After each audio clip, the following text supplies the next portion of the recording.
Today we have a nuclear revenge story all about forgiving? We'll get into that in a bit, but first, I set my ex-husband up, got around our prenup clause, and divorced him. My mother was a sex worker, she had too many dealings with men, and she always returned home with a lesson for me. So I knew all there was to know about men. I had, after all, learned from the best. I wasn't always proud of my mother's profession, and to be honest, I'm still not proud of it.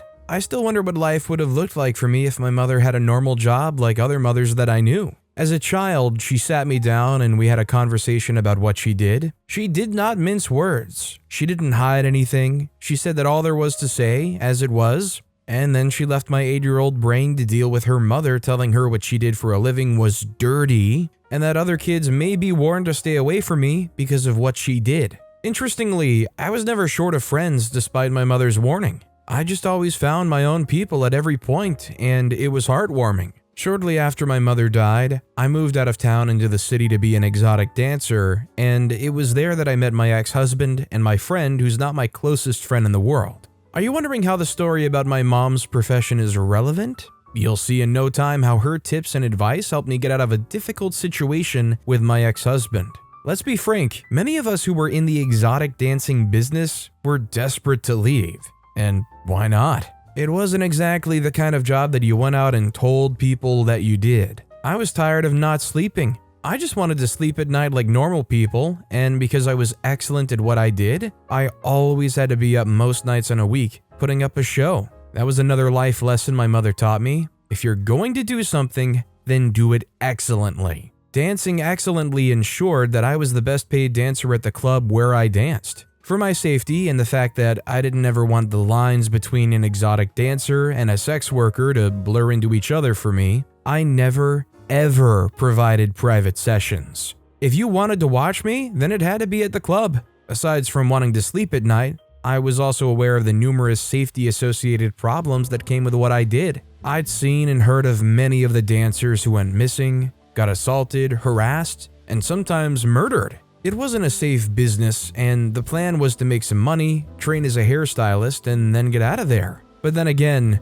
my mom had the same dreams. There is something about life that just sucks you in. You go in the first day, then you go the second, third, and before you know it, that's your life. When my ex-husband asked me to quit dancing, I happily agreed. We met at the club and he asked for a private session. I smiled and told him I didn't do that, but I'd be happy to recommend a friend who does. "I think you're mistaken," he said, a little loudly because of the music. "My buddies and I are here for a bachelor party. We'd be needing your services for this weekend." I did not believe him. He was clearly in his late 40s or early 50s. No way was he having a bachelor party with his friends. But even if that were truly the case, I was not interested. "Sorry, I only work at the club. I could recommend someone." "I don't think you understand how much money my friends and I will pay you. This is a good gig and I can't even believe I have to say that." This was the first lesson my mother taught me about men. Rich or poor, their egos were always bigger than them.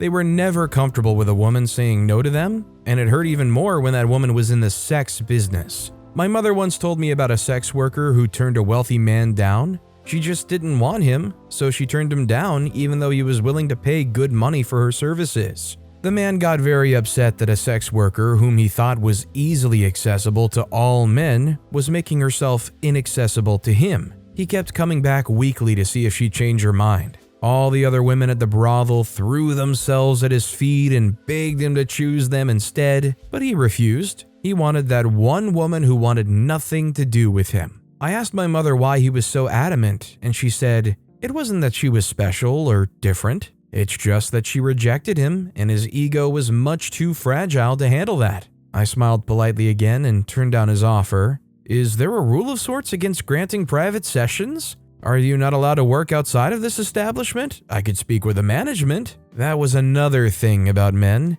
It'd be more soothing for a man to know that the reason you're turning him down is because someone in authority would not allow it. And that someone was, of course, a man or some man. "There are no such rules, sir. I only dance within these walls. The minute I step outside this room, I am not a dancer." "Surely you can make an exception. We pay well." "I'm afraid no amount of money will make me break my rules." I smiled again and walked away.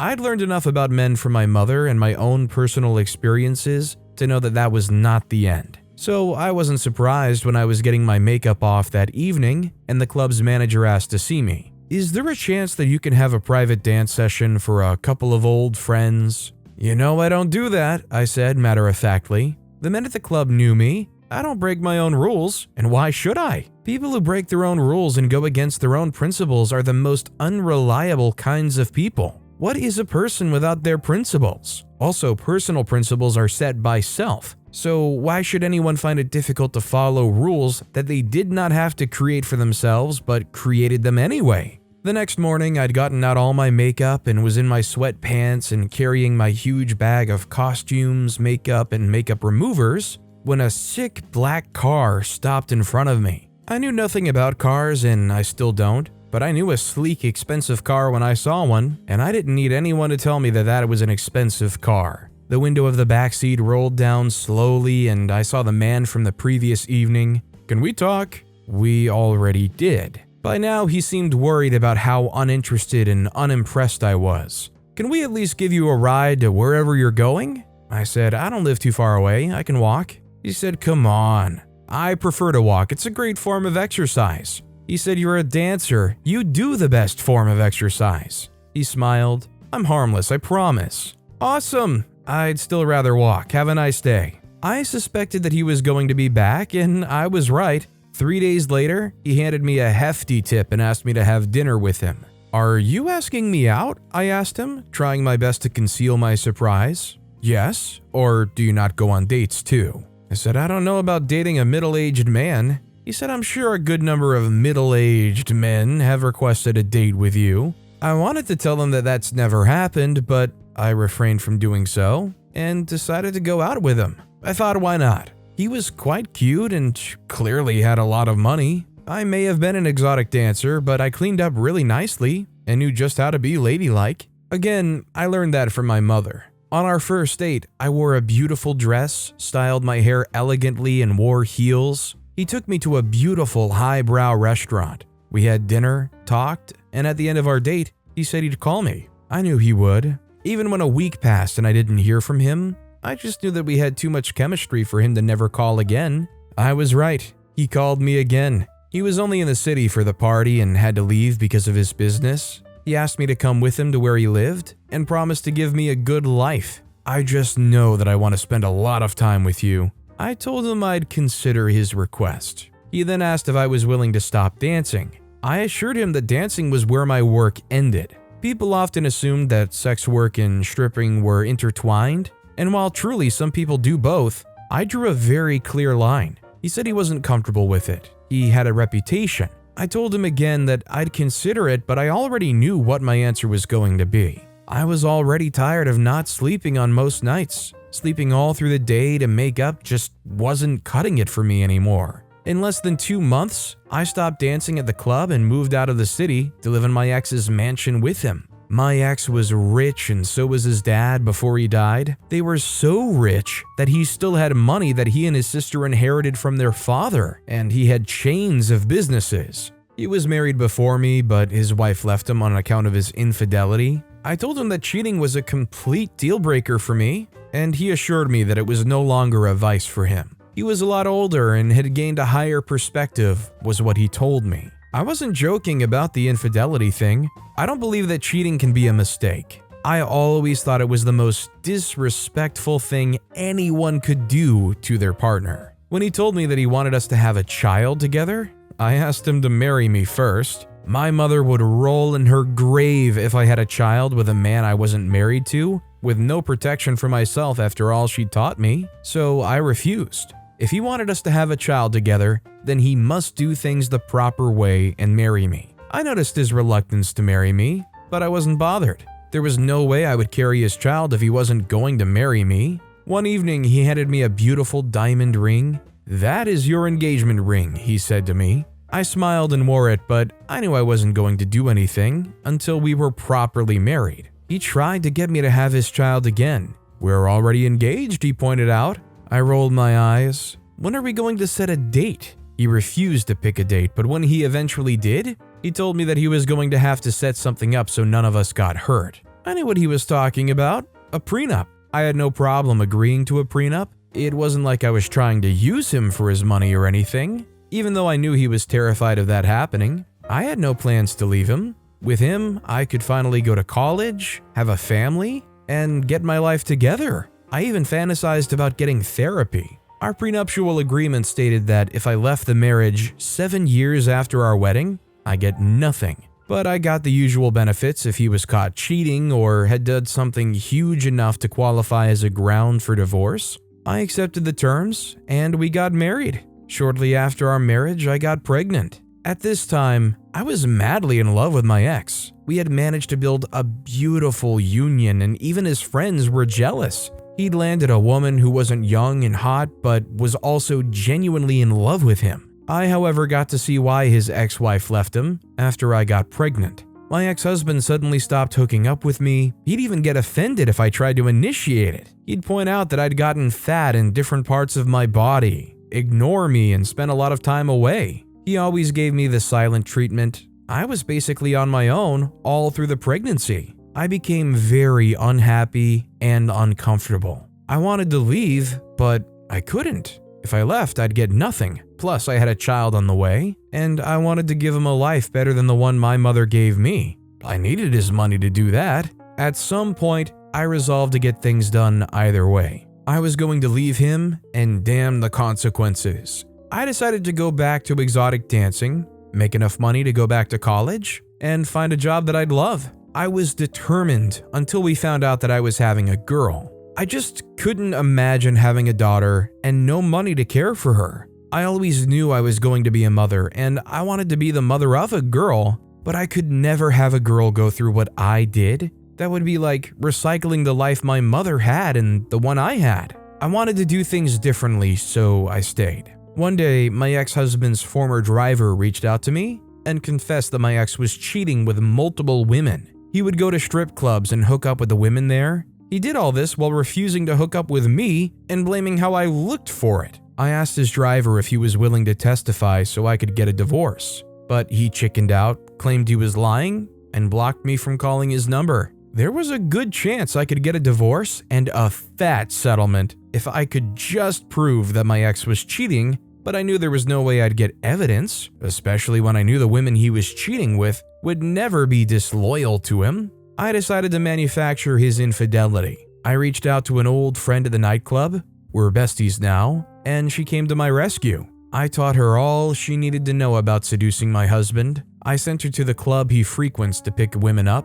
told her all the likes, and as expected, he fell for it. My ex fell for our tricks and they started going out. He'd send her money, buy her gifts, and they were together in different hotels and commercial apartments. As planned, she sent me videos and pictures acting like a scorned lover. When I filed for divorce, my daughter was nearly 6 months old. My ex swore I'd suffer without his protection. He promised to take my daughter away, to use my past as a stripper against me. He would even rant to his girlfriend, my friend, that I was an ingrate, a person he picked from the gutter and gave a good life. He swore that I'd never get off easily. He was so confident that at some point, my friend worried that I'd never be free. I refused to give in though. I hired an affordable but tenacious lawyer, and she poured so much effort into helping me get justice. With the evidence in my arsenal, I won, and the prenuptial clause was overturned.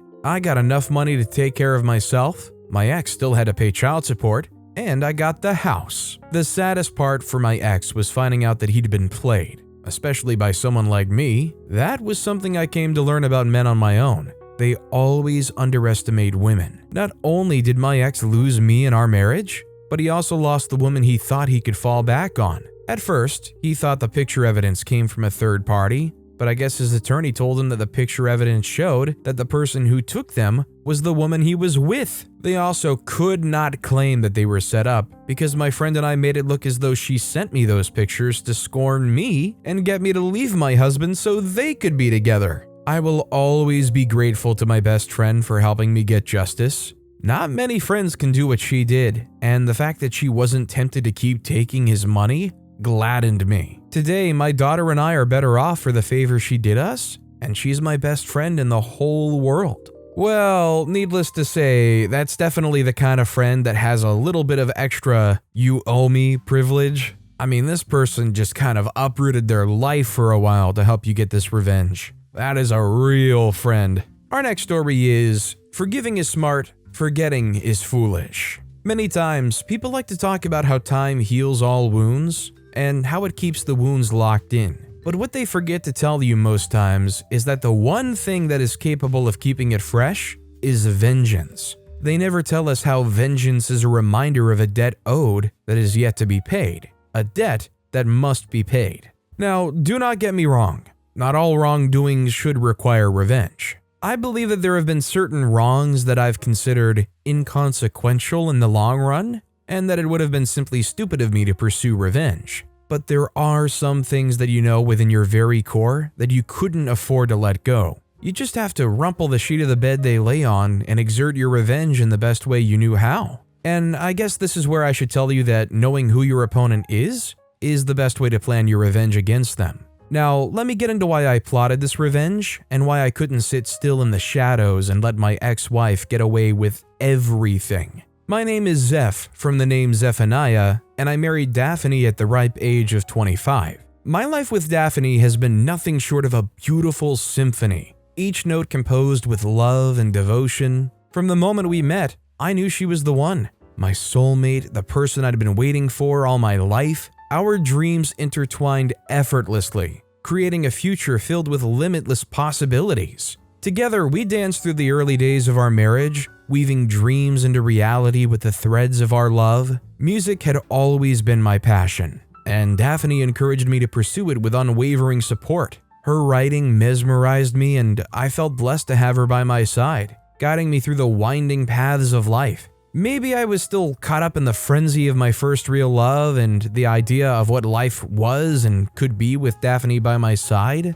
I saw our love like a magnetic force, drawing others into its orbit. Our friends and family admired the bond we shared, often remarking that we were the epitome of a perfect couple. The truth is that for a while, it truly felt that way. Yet as the seasons changed and time moved forward, subtle tremors began to shake the foundation of our once perfect union. Daphne's laughter, once a constant melody, grew quieter, veiled by a distant cloud that I couldn't quite understand. The warmth in her gaze waned, replaced by a hint of secrecy that left me feeling like an outsider in my own home. I tried to ignore the mounting concerns, attributing Daphne's change to the stress of her busy career. But my heart knew there was more to it, something she wasn't sharing with me. Nights turned into mornings as I lay awake, consumed by thoughts of what might be causing this growing rift between us. One evening, as we sat side by side in the yard outside, I mustered the courage to open my heart to her. My voice trembled as I gently expressed my worries,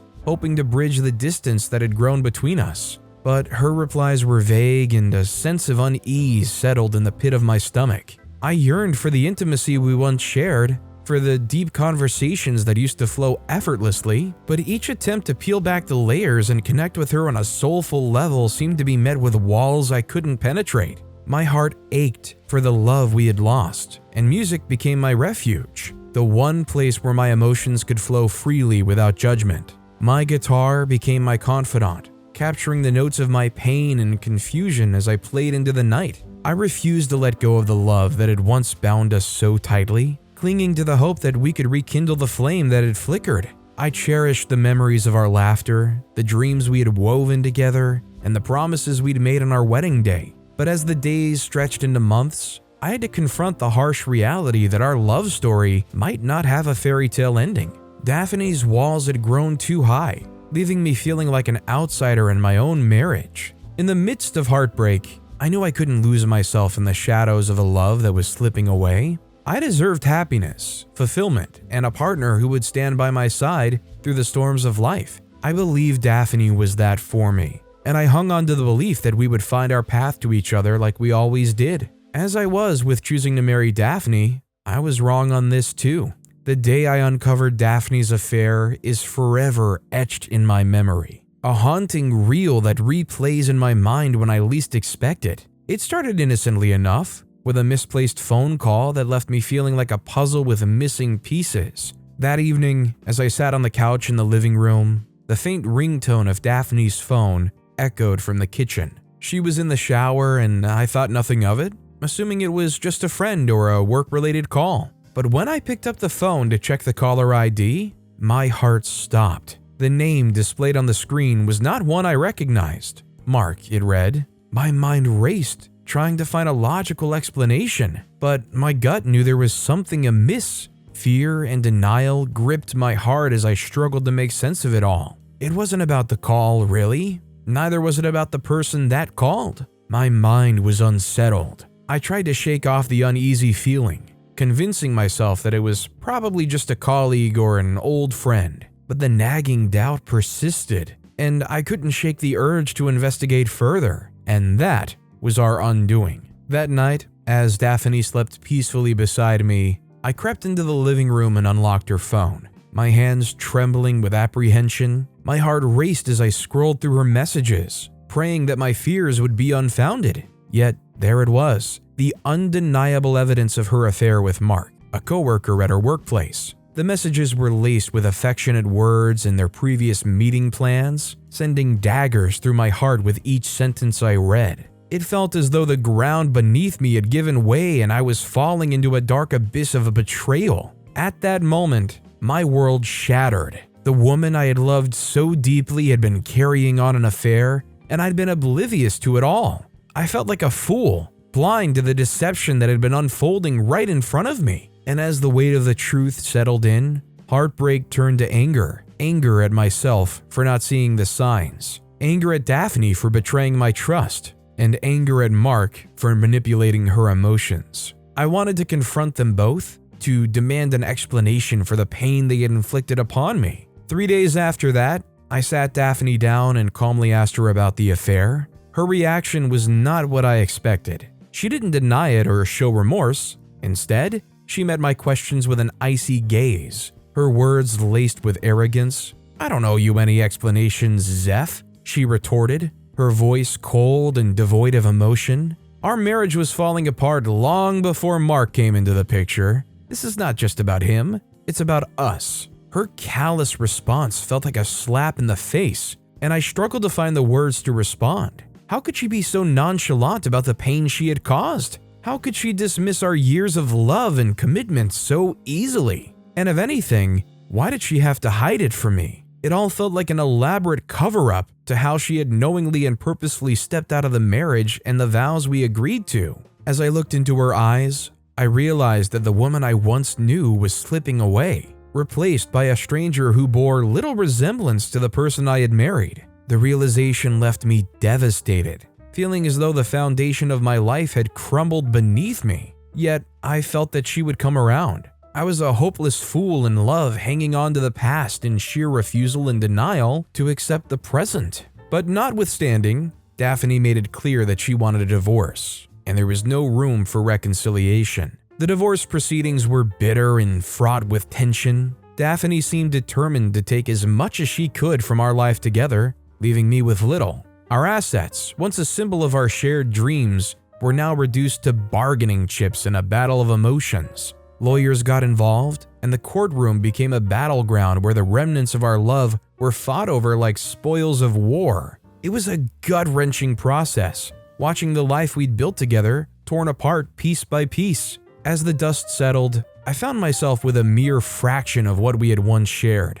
The house we had made home was no longer mine, and the memories that had once filled it now haunted its empty rooms. The pain of the divorce was like an open wound, a constant reminder of the love I'd lost and the betrayal that had shattered my world. But amidst the rubble of my broken marriage, I knew that I had to find a way to rebuild my life, to rediscover the strength within me that had been overshadowed by heartache. In the wake of the painful divorce, I found myself engulfed in a suffocating darkness, a void that threatened to consume me whole. The love I'd believed to be everlasting had crumbled, leaving me feeling like a ship lost at sea. To say I was simply depressed would be to undervalue the emotions that I felt through the next phase of my life. Depression cast its heavy shadow upon me. It clouded my thoughts and dimmed the once vibrant colors of life. Each day felt like an uphill climb, and I struggled to find the strength to move forward. but deep within, a flicker of hope remained, a tiny ember that refused to be extinguished. Recognizing that I couldn't navigate this darkness alone, I sought solace in therapy. At first, I was skeptical about it. I didn't know what to expect when I get to my therapist. I didn't know who to expect, or how they were going to help me walk through the emotions I was feeling. To be honest, at the time, I didn't want to talk about the emotions I felt. But as it would turn out, talking to a professional allowed me to unravel the knots of pain that had tied themselves around my heart. The therapist became my guiding light, gently leading me through the labyrinth of emotions that threatened to overwhelm me. I might have lost Daphne. I might have lost the willpower to pursue anything that remotely reminded me of her, but I couldn't let her win. I could not give up everything in totality. Rediscovering my passion for music, which died when the divorce saga began, became my lifeline. It was what I needed to guide me through the storm of my broken marriage and heart. I spent countless hours with my guitar, pouring my emotions into each chord, allowing the melodies to weave tales of heartbreak and resilience. Music became my canvas, painting the colors of my emotions in a symphony of healing. At first, it felt like starting from scratch. The familiar chords felt foreign, as if my fingers had forgotten the dance they once shared with the strings. But with each note, I found my rhythm again, and it felt nice to get back the magic of music that had once fueled my soul. The lyrics became an outlet for the words I couldn't speak, expressing the pain and longing that had remained hidden beneath the surface, something my therapist had advised that I do. It was in the act of creation that I found catharsis, a release of emotions that had long been suppressed. But what she did not know is that it was through my lyrics that I would find a way to hurt my ex-wife back. It didn't matter how long I would have to wait. I wanted her to understand just how badly she had hurt me, because I felt like she didn't see how she did. A decade had ambled its way into the crevices of my life since the bitter unraveling of my once shared world with Daphne. The memories of our marriage's implosion still smoldered, a collection of shards that time had failed to mend. The scars were deep, embedded in the very core of my being. Amid the attempts to reconstruct my life, an intricate web of revenge began to weave itself in the corners of my mind, a complex plan that would tug at the threads of fate and bring our intertwined destinies to the forefront. There were times I thought of my revenge plan and wondered if it was just an elaborate plan to keep the thoughts of Daphne in my head, or perhaps a way by which I could just see her and make her see me like she did before. But whatever the reason was, I was going to get it. My revenge story started subtly, as clandestine notes and cryptic messages, each one bearing the echo of our shared past. These messages, like whispers from a bygone era, found their way to Daphne through the whims of fate. Strange coincidences that stirred curiosity and disbelief in her heart. Each message was a fragment of a puzzle that only I held the pieces to. As the messages persisted, the rhythm of orchestrated encounters grew stronger. Chance meetings that seemed plucked from the pages of a novel, a fleeting gaze across a crowded room, an accidental brush of hands. Each interaction was a carefully woven thread in my grand scheme. Doubt began to cast its shadow in her eyes, a suspicion that the universe was orchestrating something far more intricate than she could comprehend. The climax of my symphony of revenge arrived in a meticulously staged encounter. As the room hummed with anticipation, I revealed myself as the orchestrator of the coincidences that had bound us together. The air was heavy with unspoken truths as I began to spin my narrative, a narrative that linked her choices of the past to the present circumstances she found herself. At this time, she had ended things with Mark. Not that I didn't see that coming. Yet there was no venom in my voice, no fury in my eyes. My revenge wasn't designed to tear her down, but to lift her gaze towards the consequences of her actions. I needed her to see me. I was hurt, and she didn't see that. Not then, when she chose to go behind our marriage vows, not when she asked for a divorce, and definitely not when she ripped off almost everything I'd worked for in my life. I wanted to reflect on the echoes of her past and the impact they had wrought in a way that made her regret her past actions. And I did. In that charged moment, our eyes met. You know, that silent understanding that transcended words? The threads of fate, which I had carefully woven into the fabric of her life. connected her past decisions with their far-reaching repercussions. Her eyes flickered with realization, and the truth dawned upon her like a storm breaking over the horizon. I invited her to recognize the interconnectedness of our lives, to understand the weight of the pain she had inflicted, and the potential for growth that pain could birth. My words were a challenge, an invitation to confront her past and shape her future. I reminded her of how we met, of how the love we shared was envy to those that surrounded us. I made her see how much energy I invested into making us work, even when she was far from willing to admit that something was wrong with us. I reminded her of the broken promises and the hurt that the cracks left in my heart. I wanted her to feel the hurt I felt, but I was not as strong as I thought I was. The realization of what she did struck her, and as I saw the tears roll down her eyes, I knew that deep down, there would always be a part of my heart that would belong to her, irrespective of how much she hurt me, and irrespective of the number of years that would pass by between us. But what was done was done. I wanted revenge for the hurt she caused. I'd forgiven her of the pain, but I wasn't going to forget just yet. Not even her tears could make me forget. The day I confronted her in the coffee shop where our story began, I got up after I'd said my piece and I turned my back to leave. As she called on me, I turned my ears deaf. She didn't deserve to see how much I was hurting. That when she thought we could bond over our past memories, I walked away. As much as OP really kind of preaches moving past and forgiving, it just seems to me that they were certainly motivated for a long time to find a way to actually not kind of move past it, or not really forgive it. But hey, once they got their revenge, once they got what they wanted, at least they did finally move on. It was really that closure they needed. But with that being said, that's all the time we have for today. Now, if you want to hear another absolutely crazy revenge story, check out that video on the left. Or if you missed my latest video, check out that video on the right. That said, I'll see you all next time with some more stories.